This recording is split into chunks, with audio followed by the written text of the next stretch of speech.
Good evening. Our top story is breaking right now in Baltimore, where rioting has broken out in the streets. Violent clashes between police and roving groups have left several officers injured and turned one West Baltimore neighborhood into chaos. What happened in Dallas, what's happening to other police officers in our country is absolutely outrageous.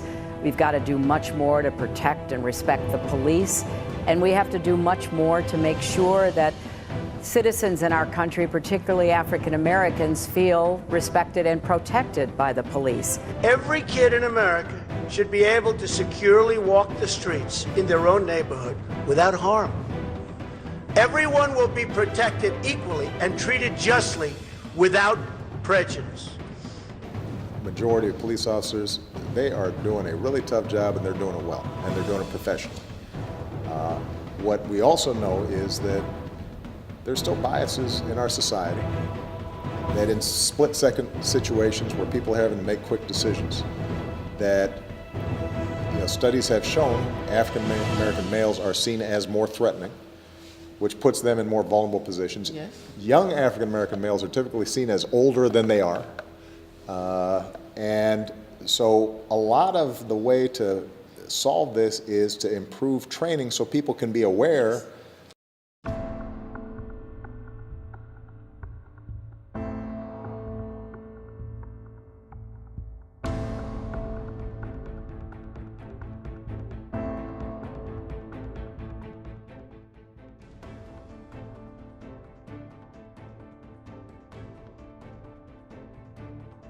With everything that's going on in the communities as far as police and community interaction, police shootings, and now unfortunately the retaliation against police officers, it's creating a very dangerous situation in communities that need the most help.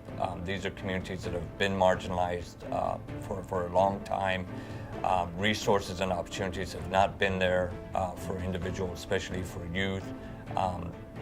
Minority youth that we work with directly within our foundation.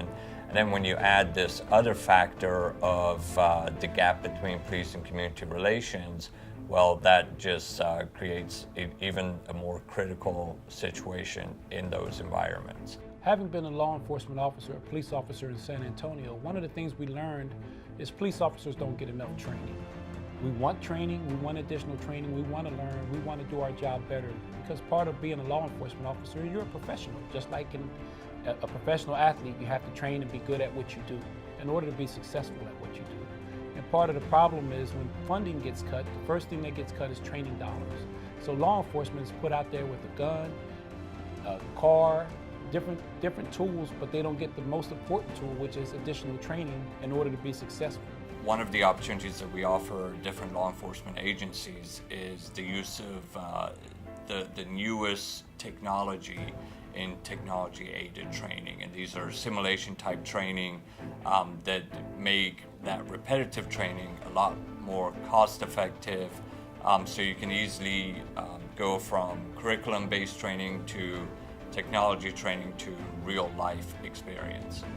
Repetition. You see professional athletes, they repeat it. There's constant repetition.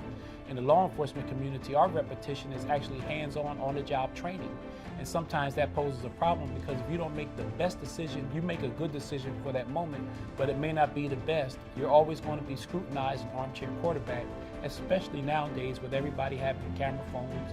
It's on YouTube in an instant, and people are criticizing or scrutinizing the decision that you made. And for that moment, it may have been the best decision.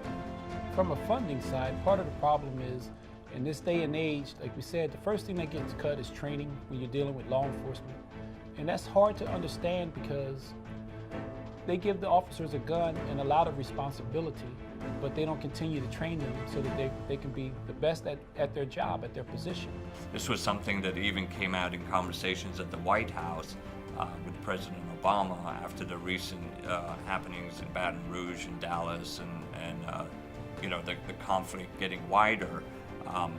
One of the main issues that came out is that we need to provide not only funding, but the right type of training to law enforcement. So Winter Circle Tactical Solutions' goal is to bring that technology-based training and make it available to law enforcement agencies.